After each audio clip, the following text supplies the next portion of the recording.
Fire Podcast, presented by PointsBet.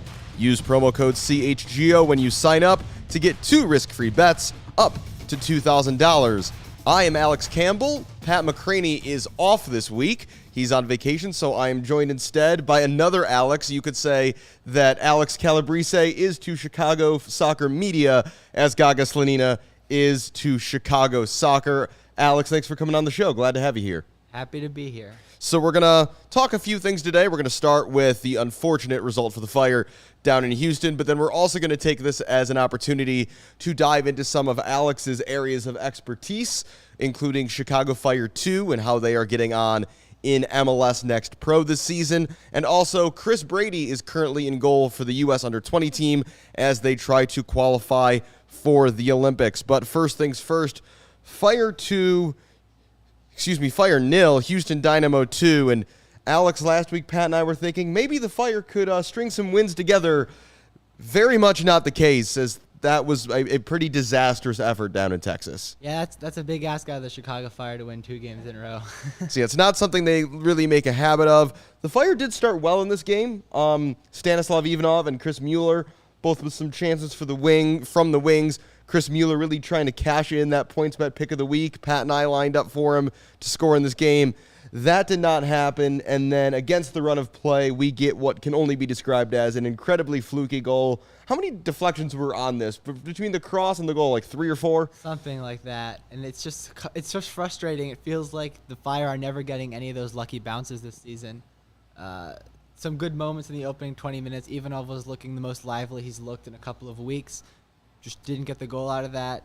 And then after the Houston goal went in, the Fire really never looked like they were going to come back into the game. Yeah, and it feels like on set pieces in particular, the bounces just won't go the Fire's way. This was one of it's been 3 or 4 games in a row now where in the first half an hour, the Fire seem to get a bunch of corners and then none of them go anywhere. And then inevitably, the first time Houston swings a ball into the box, it takes a bunch of random bounces. Gaga's got no chance. It's in the back of the net, and it just feels like, is it the Fire's delivery on set pieces and corners is terrible, or why can they never just get a bounce like that just gives them that right boost? Because to your point, it felt like the Fire were on top, and then from the moment that goal goes in, you just have no confidence that the Fire are going to get back in it. I mean, yeah, the delivery from the Fire certainly hasn't been good enough this year. I think Shaqiri, that's one of the things that he was expected to do, and he just hasn't delivered in that regard. Gaston Jimenez's delivery hasn't been the best either.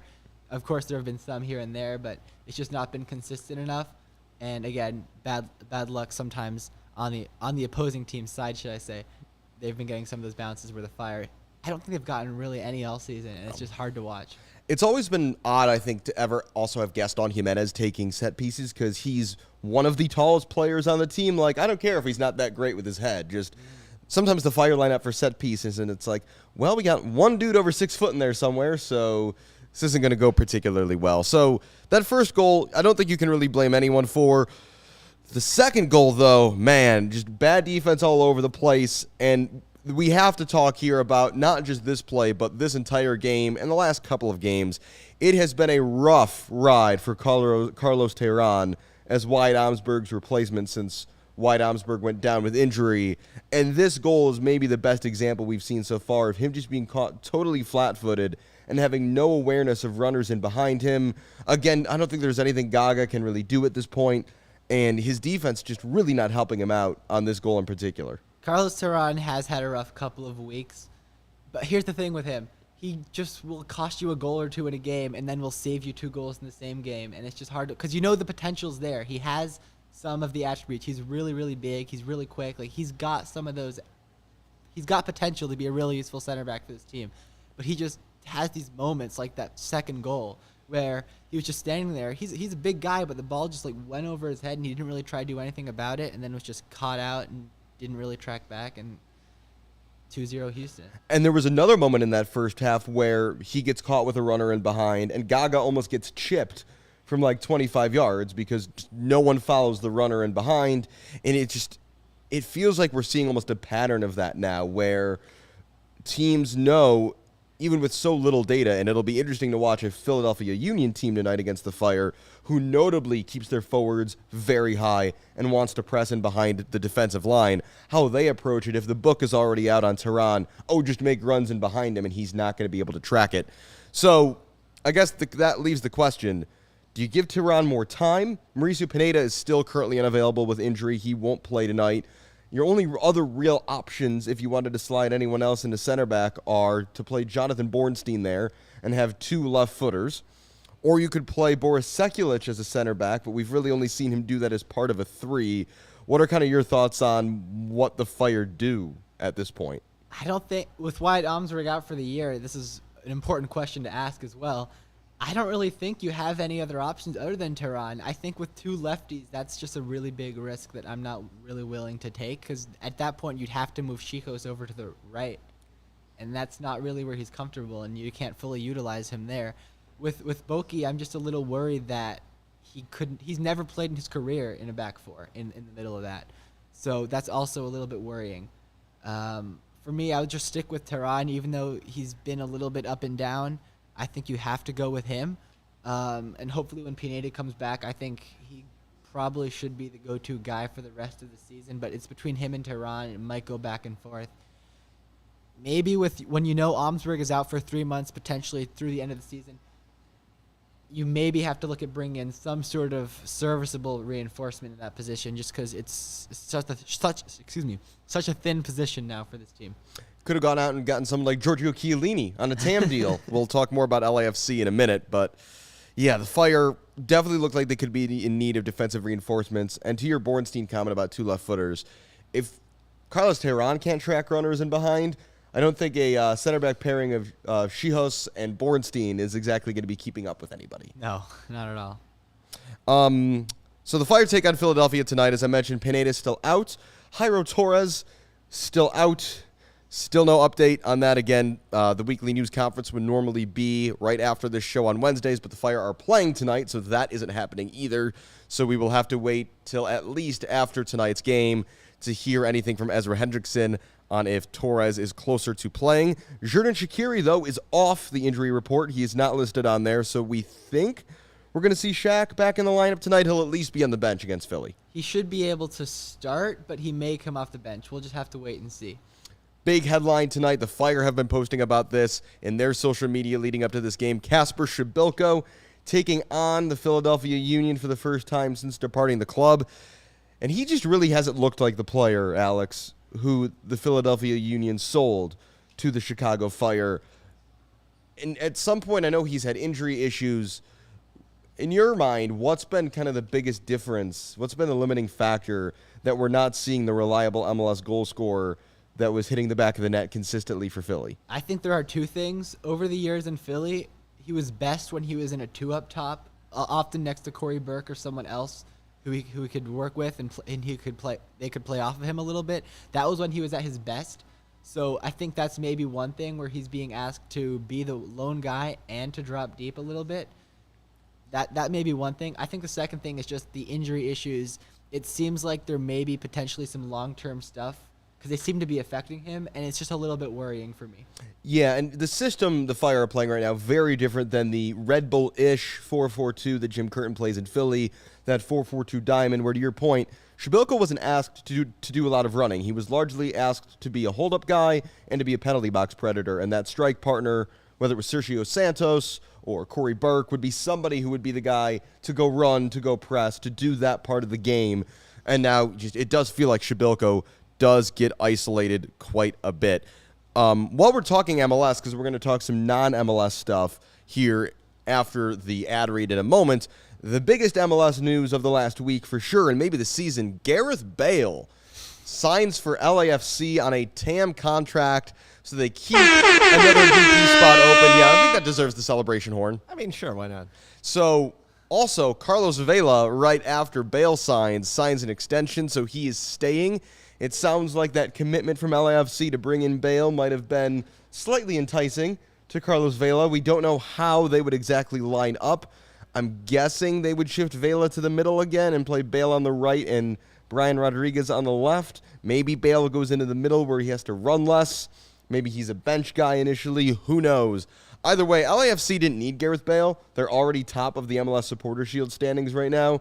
But just in general, Alex, what was your reaction to the Bale news over the weekend when Tom Bogert of MLS Soccer dropped that bombshell? I will say it caught me off guard a little bit. He was going to leave Real Madrid. We already knew that. But they've got their first World Cup since 1958 for Wales.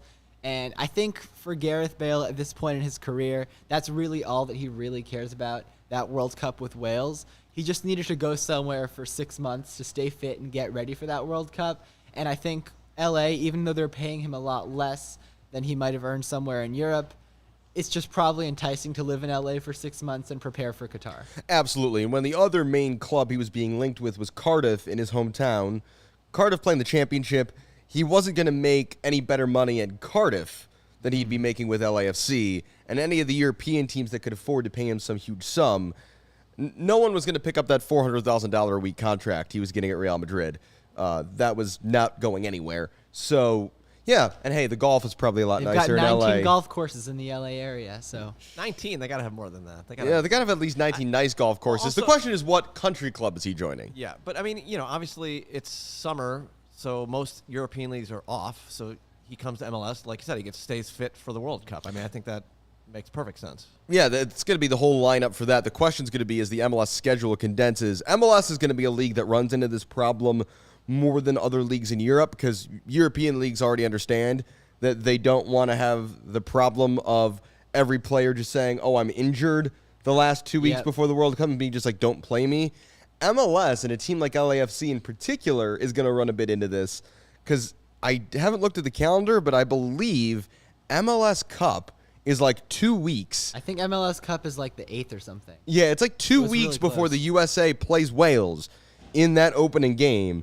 And so you're going to have a whole bunch of guys. If a team like LAFC makes a late cup run, guys like Bale, guys like Kellen Acosta, are they really going to want to be playing meaningful minutes at that point in MLS play? You look at some of the other, if FC Dallas were to make a deep MLS playoff run, Jesus Ferreira, Paul Arriola, those guys are going to want to be playing minutes so close to the World Cup. So MLS is going to get itself into potentially some interesting territory with those last teams remaining.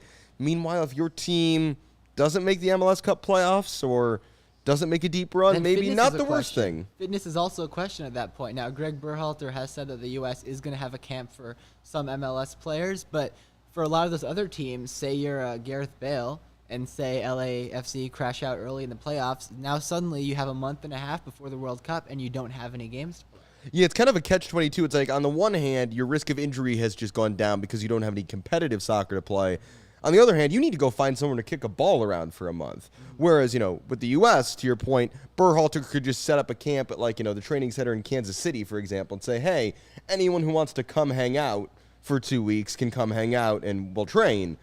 Players who are in countries playing for national teams whose domestic leagues will still be going, there's not going to be just guys hanging around to go play with. So, yeah, certainly going to be a weird thing in general that the U.S. is not going to have a chance to even play any closed-door friendlies before the World Cup starts, whereas if you're a team who doesn't play till, say, the last day of the World Cup opening games, if you're in Group G or Group H, you might have a little more lead-up time. The timing is going to be weird. Well, even Mexico, they play the day after the U.S. They're in Group C, I think. They announced a game against Sweden on the Tuesday before. So I guess it's not impossible, but they do actually have a final warm-up game. I believe it's going to be in Spain. Yeah, I think maybe a closed-door friendly could still be on the table for the U.S., but all the public commentary has basically been, no, we're going to show up, train, and off we go. And again, the U.S. is maybe a little fortunate. Nothing against Wales, but if you had to pick a game to play first, you would absolutely pick that one. Yeah, for sure. So we will have to see how Gareth Bale gets on in MLS as he prepares for that opening game in Qatar against the United States. Before we go on with the show, it's time for me to tell you that the best way to support this podcast and to support CHGO is to download the PointsBet app and use code CHGO when you sign up. If you do that right now, you'll get 2 risk-free bets up to $2,000. But that is not it. If you make a $50 or more first-time deposit, you'll receive a CHGO membership, which unlocks all of our web content, and you'll even get a free shirt of your choice from the CHGO locker. We would recommend that awesome-looking CHGO Fire shirt. I don't know. We did just drop these 3 new shirts here that are on screen here. There are some new shirts. You can see them on the screen. Southside Bias. I'm a big fan of that one right there. Cubs fans, though, hey, Chicago, what do you say? Not bad either. Chicago Skyline, always classic. And if you have any questions about that special CHGO offer on PointsBet, you can email pointsbet@allchgo.com, and we will help you out. PointsBet is your home for live in-play betting, and it just got even better. See an edge in the game you're watching? Think your favorite team is primed for a comeback? Don't just watch the game, bet along with it live. More live betting, more live markets, and faster live cash outs. Follow along with your bets the moment they hit and stay in the action all game long. Download the PointsBet app right now and use promo code CHGO. So what are you waiting for? It's time to elevate your live betting game. Once the game starts, don't just live bet. Live your bet life with PointsBet. If you or someone you know has a gambling problem and wants help, call 1-800-GAMBLER for crisis counseling and referral services.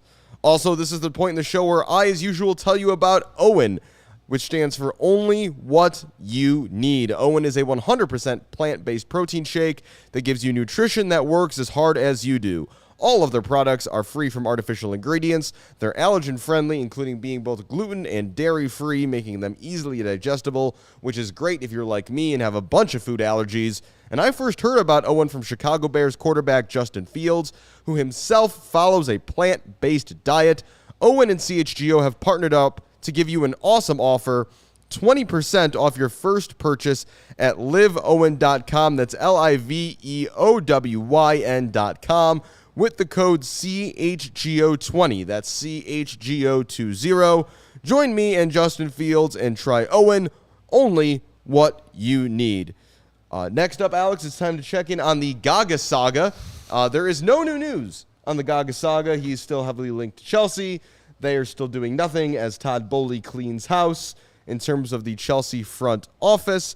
But Gaga's been kind of weird on social media this week. He normally doesn't post anything. There's been a lot of kind of cryptic, inspirational quote type posts from Gaga lately, and that's been weird. Although I think the biggest alarming thing is he didn't have sushi for Sushi Sunday this weekend, and I'm not sure what to make of all of this. I'm confused. Yeah, I mean things are definitely changing. Things are definitely happening behind the scenes. We haven't heard anything yet from Fabrizio Romano, and it is crazy that Fabrizio Romano is following the Chicago Fire right now.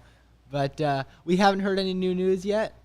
We're just going to have to wait and see, but I'm excited to see where he ends up, whether it be Chelsea, Real Madrid, or someone else out of nowhere. Yeah, as Pat and I mentioned last week, this deal seems not sensitive to time unless some team were to come in and offer more than what Chelsea's proposing, which, based on the offers we've seen, seems unlikely.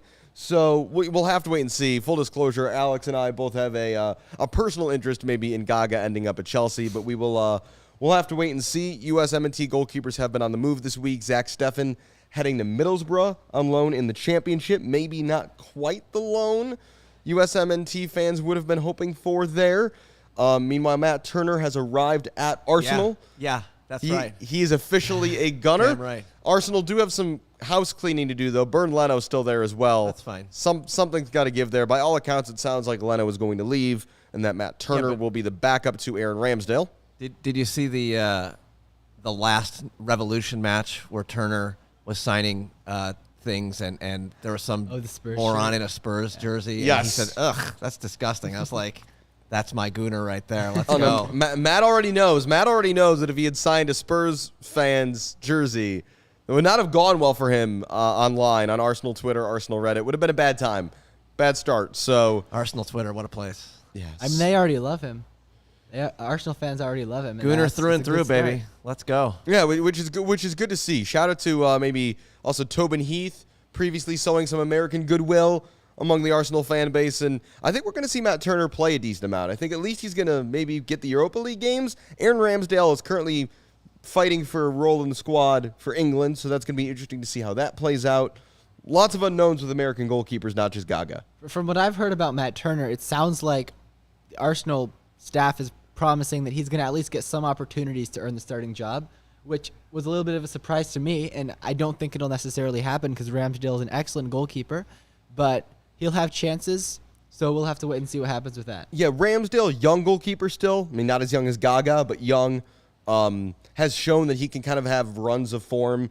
He'll have like a 2-month period where he looks like Iker Casillas, and then he'll have a month where he can't stop anything. See the England 4-0 loss to Hungary a couple weeks ago. So I don't know how much Matt Turner can win that job, but I think it's entirely possible Aaron Ramsdale could lose that job.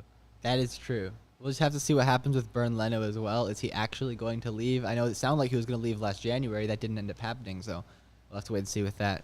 Speaking of young Chicago Fire players, at least for now, we've wanted an opportunity to touch on the Fire's B team, Chicago Fire 2, playing in MLS Next Pro this year, and Alex is a bit more of an expert on it than Pat or I are, so we thought this would be a good time to delve into what's going on back in Bridgeview, where they are playing their home games and where all those young Fire homegrowns, all those kids are playing most of their minutes this year.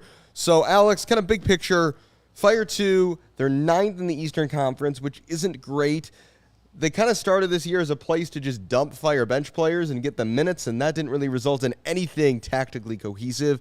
But it seems like since that squad has been more consistently just the kids, things seem to be on the up, at least a little bit, from a distance viewing it. I'm not too worried about it because MLS Next Pro, every team in this league is still trying to figure it out, still trying to figure out exactly what it's going to look like. As you saw, beginning of the season, it was a lot of Ofor and Espinoza just playing games when they weren't playing for the first team.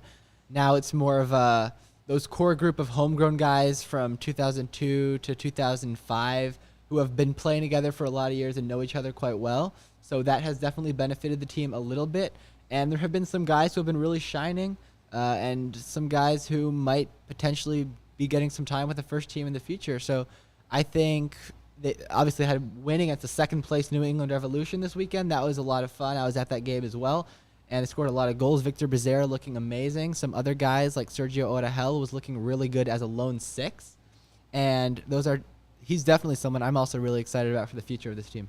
Yeah, Victor Becerra with a big game this weekend scored 2 goals, including one where he just juggled it through the defense. So Becerra, Sergio Orahel, Alex Monis are the first guys that kind of come to my mind. Has anyone really kind of elevated their stock, do you think? Anybody who might not have been on the radar of getting first team minutes at the start of the year who maybe we could see push for that at some point? I think there's a guy who isn't even on the Fire senior roster who could be doing that, and that's Omari Glasgow, who is the Guyana international forward who has been playing for this team. He was signed just to an MLS Next Pro deal, I believe, and he has been one of the best attackers on this team. Really quick, really effective going forward, and never say never. I think there's a possibility that sometime in the near future we do see him with the first team. So we were talking about tonight's game against Philly and the injury report. A name I didn't mention is that Fede Navarro is questionable tonight. And if he can't go, what do you see as the Fire's options with maybe bringing somebody up from the MLS Next Pro starting lineup, maybe giving them a start in MLS? Yeah, so if Fede can't go, there are 2 guys who can play in that double pivot potentially. One of them is Javi Casas, who we've seen with the first team a little bit here and there, mostly off the bench. He's been all right, nothing special, not a super high ceiling, could be a good MLS player in the future. We'll just have to wait and see with him, but he's been playing as an 8 for Fire 2. They've been playing a 4-3-3 with Sergio Orahel as a lone 6. Sergio is only 16 years old. He's an 05. He's really young, but he is one of the highest potential players in this Fire team. I'd say out of all the homegrowns, other than the 2 goalkeepers, he's probably the one with the highest ceiling for me. And even though he came up in the academy as a 10, he's been playing as a 6 lately. And he's a bit small. Maybe he's not ready for MLS yet. But again, definitely someone who I think will make the bench tonight. And I'd like to see him with the first team at some point. You were talking, when we were talking off show, you made a Tyler Adams comparison with him. As, when Tyler Adams was coming through the Red Bulls Academy and when he played in midfield, he was more often playing as an 8, playing as a little farther forward, and then because of his ball-winning ability and his athleticism, ended up in that 6 role. And it sounds like maybe we're seeing some similar type of talent emerging here. Yeah, I do think there's a little bit of difference, though, is that Sergio is a very different type of player than Tyler Adams. He's a playmaker. He can be a playmaking 6. He was dropping dimes from that defensive midfield position in the last game, and he had an assist off of a set piece and also delivered a corner that resulted in a goal as well in that last game against the New England Revolution. And he's been one of the most impactful players for that team. Once again, usually the youngest player on the field at just 16 years old. So for fans who are Fire fans but might not follow some of the youth team stuff super closely, they might see a bit of a disconnect between the fact that, we know this has changed a lot, but last year the Fire won the MLS Next Cup. With the U19s. With the U19s. And now this is MLS Next Pro, and we're not seeing that kind of success translate. Is it mostly because of the chopping and changing of the roster? Is it because we're seeing a lot of older players in this field? What's kind of, you think, been the biggest speed bump for a lot of these young players as the league format has changed? The only thing that this really has in common with MLS Next last year is that, yeah, there are a couple of the same guys who were in that championship winning team last year, but the only thing it really has in common is the name. Other than that, it's MLS Next, but MLS Next is really the academy tournament. This is truly a reserve league, so it's not really apples and oranges. Not very many teams have very many guys who are on that U19 team, so yeah. But the Fire Academy, there is some bright stuff in the future, and looking at that U17 and U15s sadly got knocked out yesterday, but there are some really talented guys coming up, and there's a bright future for the Fire homegrowns. Yeah, because it feels like people might be saying, man, the Fire, where are these, we signed all these homegrowns. Where are all these kids? Because Gaga sets a ridiculous standard. Brian Gutierrez sets a bit of an unrealistic standard for how immediately good a 17 or 18-year-old is going to be at the first team level. It feels like MLS Next Pro allows the Fire to play the long game a bit with not only giving these kids meaningful minutes, but to your earlier point, them playing together and allowing those relationships to develop, and then hopefully being able to simply, in the future, elevate that chemistry into the first team. I think that, with the exception of Alan Rodriguez, pretty much every of those homegrowns has been getting consistent minutes in the second team. And even if they're not ready for MLS minutes yet, it's great to be able to have a place that we can get them on the field playing together instead of just sending them on loan to Madison or Tulsa or whatever it may be. That's not quite the same as having them playing together in Bridgeview with the guys they came up in the academy with, and I've really enjoyed watching that team for that reason. So up on the screen, there are the MLS Next Pro standings. As I mentioned, currently Fire, second bottom, just 3 victories. Again, one of them coming against New England, who, as Alex mentioned, currently in second place. But again, the standings here, not the most important thing, especially when you're the Fire, playing a team that is largely full of teenagers. And so, you can't really expect too much yet in terms of Alex, valuing that. You're talking about a team full of teenagers to a teenager. Don't Hey, be as I mentioned, disparaging though, teenagers in front of teenagers. Yeah, but hey, Alex, as I mentioned, is to this world as Gaga is to the soccer world. So again, not everybody can set such lofty expectations. I guess that's true, Alex. I was going to say, with the under-20s team, you got to have at least one under-20 eligible guy on the call, Yeah, no, that makes a lot of sense. I like where your head's at. We're going to talk about some under-20 soccer, including Chris Brady, who is currently not with Fire 2 because he has other things to do right now, right after this week's Points Bet Pick of the Week. As I mentioned, we were not able to string wins together. Chris Mueller did not score. But we've got one, Alex, this week that I'm feeling pretty good about, and it centers around an old friend. This Sunday, the Fire traveled to California to take on the San Jose Earthquakes, who, same as it ever was, are the leakiest defense in the league, even though Matias Almeida is gone. And the Fire and San Jose both to score in that game, currently valued on PointsBet at -170. Again, that seems like a little bit of short odds for this sort of thing, but you know what? Easy money is good money in my mind. And even the Fire, who can't seem to string enough passes together to score from open play, I think they can get one past the Francisco Calvo-marshaled Earthquakes defense. Yeah, I do think so, too. They just haven't been that good at all this year. So Jeremy Bobasi, bright spot for them, which supports my both teams to score points, because it does seem like San Jose knows where the goal is. It's just they still just cannot defend to save their lives. Fingers crossed Jairo Torres will be back for that game.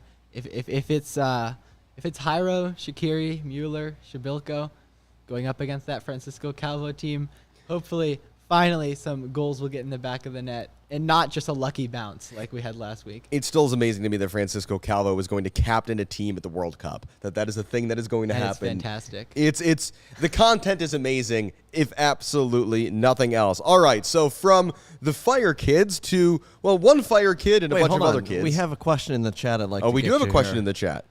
Playing with Fire Soccer says, did CHGO use homegrown rights on Alex? I don't know if we've established that. I feel like, I believe I'm on a one-day loan. yeah, he's on a one-day loan at the moment. I don't know how the discovery process works. I think Pat McCraney would probably claim discovery rights on Alex from a media standpoint. So if that's the case, maybe CHGO, like, grandfathered in gets Alex's homegrown rights. Hey, I mean, I'll take him.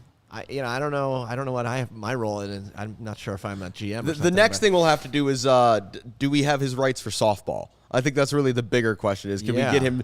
Can we acquire him to the CHGO softball team? What's your glove like? How's your softball game? Do you? I've never played softball before. You'll be fit right in with. Yeah, that that's not disqualifying in any way, shape, or form. We'll have to explore that though on how that works. On you do you have to make a one-time switch? Is like how does this all work anyway? Because Alex, a very successful youth media career, I would say, based on his TikTok following. But I digress. I mean, we could talk about TikTok if you want. I don't know anything about it, but if you want to talk about it. I mean, I follow Alex on TikTok. I'm one of 27,000 and some people who follow Alex on TikTok. How does that happen? How do you get 27,000 I don't know how followers? that happened. I was surprised that people were watching it. I was just making random videos. Okay. And one of those hit, and next thing you know, Pretty much. 2 million views, 27,000 followers. Hey, it's one of those things that we've got a national team that's basically all kids, so it makes sense that the kids are following the national team, I guess. But so now, do you feel pressure every time you try and make a TikTok video? You're trying to match that, and I don't even upload that people? much anymore, to be honest. Oh man, it's like I'll never live up to the standard of what I had 2 years ago when I was getting like 100,000 every video. Yeah. Wow.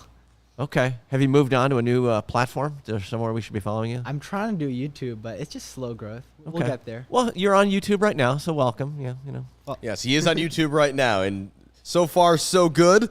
Also, so far, so good. The U.S. men's under-20 team at the CONCACAF Championships in Honduras with a win last night over Costa Rica. Another clean sheet for Chicago's own Chris Brady. They have qualified for next year's U20 World Cup in Indonesia. But, Alex, they were expected to do that. The big one now, they've got a boogeyman to fight off. Friday night, they play Honduras, and the winner of that game will qualify for the 2024 Olympics. Yes, CONCACAF is weird. They just decided, hey, let's take this one random youth tournament and make it the qualifier for everything. So it was the qualifier for the U20 World Cup next year. It's also the qualifier for the Olympics in 2 years, which are an under-23 tournament, and maybe only a couple of these dudes will even be playing at. So, yeah, anyway, Honduras was the team that prevented the U.S. from going to the most recent Olympic Games in men's soccer. And the one before that And the one before that. So a real chance on Friday night for this team to exercise some demons and qualify for the Olympics in Paris. Yeah, but also you have to remember this. 2016, I believe that qualifying tournament was in Florida. 2021, it was in Guadalajara. This time it's in San Pedro Sula. So that does add an extra element to it, that the U.S. have to go to Honduras in a full stadium in front of the Honduran faithful in San Pedro Sula and beat that team, who are riding a high after a come-from-behind win against Panama last night, a superior Panama team as well. On paper, this is not a very talented Honduran team. This is a team that the U.S. team should easily take care of, but when you go down to Honduras, that makes it so much harder, and they're dealing with the added pressure that Honduras have knocked the U.S. out of the last two Olympic tournaments. So that is 8 o'clock on Friday night. I believe, I'm hoping that game gets FS1.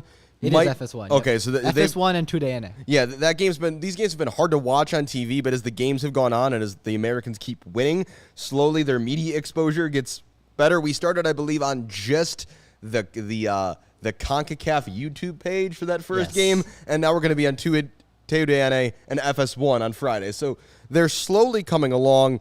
We mentioned already Chris Brady's the Fire connection. He didn't play in the first game because I guess he was still recovering from some slight muscle injury.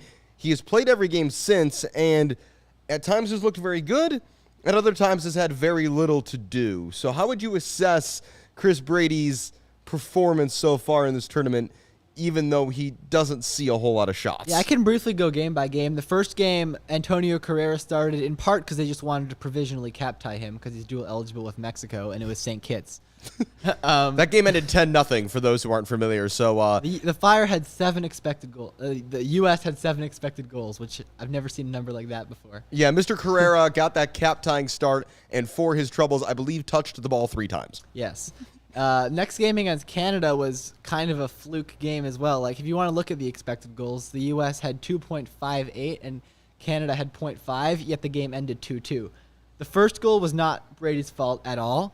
It took some really weird deflections off of Cuevas and Fercranis, and their guy was one-on-one and just needed to pretty much just kick the ball into the net. For those who didn't watch it, it was basically the same level of luck of the first Fire goal in the Houston game. It was no one was particularly to blame, and it was against the run of play. Second goal for Canada was an own goal from Michael Halliday, who has been the biggest disappointment of this tournament. Oof. And again, there's not really anything that Chris Brady could have done about that. Cuba, I don't think he touched the ball. Yeah, Maybe, I think he that had Cuba one game save, was maybe. the Cuba game was the one I watched the most of to that point, and I was like, man, this was not a good use of my time. No, not at all.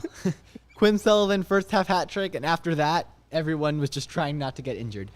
And then Yeah, they basically passed the ball around in circles. They won that game 3-0. The U.S. probably could have beat Cuba 8 or 9-0, but the entire second half was the U.S. just passing the ball in a circle. Cuba not really feeling bothered to go run after it either. Because they have a game in 2 days as well. Right. So they didn't really want to get any yellow cards, any injuries. They did end up losing to Panama, but it is what it is. What was the next game? Nicaragua, round of Yes. 16. Nicaragua had a really weird way to get into this. CONCACAF, as he said before, is extremely weird. Nicaragua got a bye into the round of 16 because they played a separate qualifying tournament. Yeah, so they didn't even have to go through the group stage, and as their reward for that, on the one hand, they got automatic round of 16. On the other hand, they have to play the U.S., and that didn't exactly And the U.S. go won well. 5-0. Chris Brady, he had one save. It was the last kick of the game, and it was a Nicaraguan player who had done his hair like Weston McKennie for some reason, dribbled through the entire team, took a really meek shot, and all he had to do was scoop it up. Final whistle blows, but technically a save. Third clean sheet of the tournament, and sends the U.S. into the quarterfinal against Costa Rica. And again, last night, another clean sheet for Mr. Brady, 2-0. Another one of those games where the U.S. went ahead early and never really, even though it was a closer score than some of their other games, It was a little bit more. It was a little bit closer. Chris Brady had to make a couple saves. He had some really nice saves. He had a really nice save right at the end of the game. And Costa Rica had a penalty in about the 50th minute when the score was still 2-0. Their guy who was taking it, he had the assist against the U.S. In the last World Cup qualifier. So this is a guy with international experience. He steps up for the penalty. Chris Brady taking his gloves, smacking it. I think there was a mic right behind the goal, and he skied the penalty. So we're going to give Chris Brady credit for a guy giving him missing the credit for target. that. So yeah, clean sheet for 100%, Brady. yeah. And again, this next game is the big one against Honduras. So we'll see how that goes. We mentioned that Chris Brady's the only Fire player on this team. He is far from the only Fire eligible player on this team or who has been in the pool. The US U20 teams and kind of all the US youth teams would love to have Gaga Slonina as their goalkeeper, but it's basically been the policy for about a year and a half now that that's not allowed. Basically, ever since Gaga got that first camp call up for the senior national team, he's basically been off limits to the youth team. Also, he's the Fire's #1 goalkeeper. The Fire just so happened to have the 2 highest rated youth goalkeepers in the country, which is a really cool thing and also allows for some nice... Sucks for Chris Brady, though, because a lot of these opportunities he hasn't had. He's finally getting this opportunity. I asked Mikey Varas about it last night, and he's just so excited for Chris Brady just because you're never going to be... The Fire are never going to release both goalies for the same camp, and that's been their policy for years. So I'm just really happy for Chris Brady that he's had this opportunity and that he's been taking that opportunity. Those playing out of the back hasn't been the best. That's what we know. Now, I will give you one thing, and I've been saying this for probably a year and a half. Chris Brady is a better shot stopper than Gaga Slonina. So when Gaga Slonina eventually moves on, the Fire are in good hands. His playing out of the back, ball at his feet will need improvement, and we saw that last night. but he is an incredibly talented goalkeeper, and the Fire are incredibly blessed to have both Gaga and Chris Brady. Absolutely. And, the thing is, Gaga, before getting installed as the Fire's number one, Gaga hadn't played much competitive soccer. Like, in terms of at a really high level, especially because of COVID. And Chris Brady was playing in USL. Right. Chris Brady won Goalkeeper of the Year his 1 year in Madison. When Shuttleworth got hurt, I was at first surprised that they went with Gaga over Chris Brady, because Chris Brady was for a long time even held up as the better prospect long term. So we'll see what happens. I think we'll just have to wait and see who ends up having the better career. Right now, it looks like it's going to be Gaga, but you never know. They're so young. I mean, these guys are about the same age. They're both 18 years old. Gaga will eventually leave. Our assumption is he will maybe not be here next year. And the Fire won't just flat out say this, but it's understood that whenever Gaga leaves, Chris Brady's the number one goalkeeper. And then the hope is Chris Brady can be the number one for a couple of years, and then some European team is going to probably come in and pay $10 million for Chris Brady. And the Fire will have to eventually find a not teenager to play goalkeeper for them. Mm-hmm. Or find another teenager. I don't know. There could always be some we've other got some guys coming up. kid wandering around. We've got a guy in the U15s who's a pretty good goalkeeper too, who was in the U15 national team. So remember that too, Patrick Stechnik. See, there we go. Chicago is the capital of American soccer in that, what is American soccer known best for globally? Goalkeepers. And where do all the American goalkeepers come from these days? Chicago. So you're baby. welcome, world, for the future teams that Chris Brady and Gaga play for. I want to point out this question in the chat from Outlander, because Outlander was actually watching the Bears show yesterday. He's like, hey, do you guys ever talk Fire? And I said, hey, tomorrow 12:15. And so here he is. He's watching for the first time. So thank you, Outlander, for watching. He says, what are Gaga's chances of going to Qatar in 2022? I mean, that's low. Slim. Yeah. There's a lot of dominoes that would have to fall there. The basic understanding right now is that Sean Johnson is going to be the third goalkeeper, basically no matter what. I would love to see someone like Stephen Fry from the Seattle Sounders get a shot as well, given how good his league form is. There's just really no incentive to bring Gaga right now. If the tournament was tomorrow, it's Matt Turner, it's Zach Steffen, and it's Sean Johnson going to this tournament. I'll tell you how Gaga goes to the World Cup. There has to be 2 injuries out of any of the 4 Matt guys Turner's going to ahead of him. Arsenal. Injuries happen at Matt Arsenal. Turner, Zach Steffen, Sean Johnson, Ethan Horvath. That's the goalkeeping pool right now. 2 of those guys get hurt, and again, that's not unheard of given the U.S. men's national team's history. Then Gaga goes to the World Cup, but that's the only way. Yeah, he would need multiple injuries and then to be picked over a Stephen Fry type character. He's number 5 right now. Yeah, I would agree with that. So, yeah, you need multiple guys to fall out, or guys to fall so far out of form and Gaga to have a good rest of the year. It's very unlikely he's going to go. Whereas on this topic in 2026, it is not out of the question that both Gaga Slonina and Chris Brady could be on the U.S. men's national team World Cup roster for the home World Cup in 2026, which would be crazy cool. That would be incredible. It's easy to forget how young this guy is, especially for a goalkeeper.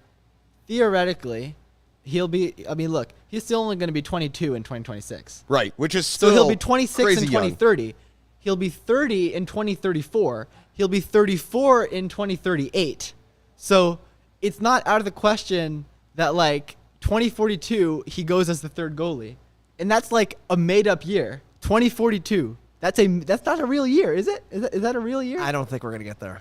Also, it's easy for Alex to remember all of this because Alex is the same age as Gaga and Chris Brady, that's a reminder. Gaga and Chris Brady would both be going into their freshman years of college this fall. That is what we're talking about here. And peak age for a goalkeeper is in your early to mid-30s. So we've got a long, long road ahead. Before we get out of here, Alex, I do want to talk briefly about some non-Fire guys who have stood out in this team for the U20s, who've kind of making their mark. The first one is Diego Luna, who just transferred from El Paso Locomotive to Real Salt Lake. They just set the new transfer record for a player going from USL Championship to MLS to purchase Diego Luna. And this guy is an interesting character and a baller capable of playing either as a midfielder or a winger. And I think it's fair to say he's been kind of the standout player for this U20 team. He's definitely been one of the guys. He wasn't very good against Costa Rica, and he went missing in that one. So we'll just have to wait and see if he can come back and make an impact against Honduras. But for the first 4 games, he was definitely one of, if not the most impactful player for this team. He can just take defenders one-on-one. It kind of catches you off guard because he's a short and stocky guy. You don't normally see a lot of guys like that as professional soccer players, but he's been excellent. And he's been fast for a guy that size. There's, of course, the glut of Philadelphia Union kids who, maybe to the Fire's benefit, will not be at Soldier Field tonight because they are all down in Central America. That includes Quinn Sullivan, who famously scored that bicycle kick against the Fire last year that fans may remember or have erased from their memory. Paxton Aronson, Brendan's little brother, who at times has been rumored to just be off to Europe someday to just follow Brendan around. Both of those guys have some pretty strong links with Europe right now. Paxton has been linked with Red Bull Salzburg as the replacement for Brendan Aronson, which is incredible. Don't even have to change the jersey, the number, the size, nothing. Just Aronson. Just replace him. Quinn Sullivan, for more reason than one, is being linked with some teams in Germany. Borussia Dortmund are trying to get his little brother, who is an 09. I know, crazy to think that we're talking about a guy born in 2009, but Dortmund is trying to sign his little brother, who is playing 2 years up. And so the incentive would be, hey, so if we sign Quinn easier, Sullivan, maybe we can get him to move over as well. hey, it's the secret. If you've got a kid who wants to play pro soccer someday, and you can find any way to get that kid a European passport before he is 16. They're German citizens. Yeah, that's the thing, is you can go. This is the door Christian Pulisic made everyone realize was open if you had it. If you've got a passport for Europe, you can get there at 16 rather than waiting to 18. Those 2 years are huge. Gio Reyna, shout out to his mother, who is Portuguese, who got him over to Dortmund at 16. So, yeah, it's this Americans going to Europe thing is just going to keep going. Jack McGlynn, another guy. He also has an Irish passport, so he can move to Europe hypothetically as well, but I don't think he's really athletic enough to go to Europe yet, but he has a phenomenal left foot. Yeah, Jack McGlynn's the sort of guy who, if you ever had a right-sided free kick near the penalty area, you might just sub him in simply for his left foot to take that. He scored a free kick goal from such a position in this U20 tournament. Oh, it wasn't a free kick. It was just like a rip from about 25 yards out against Canada to level that game.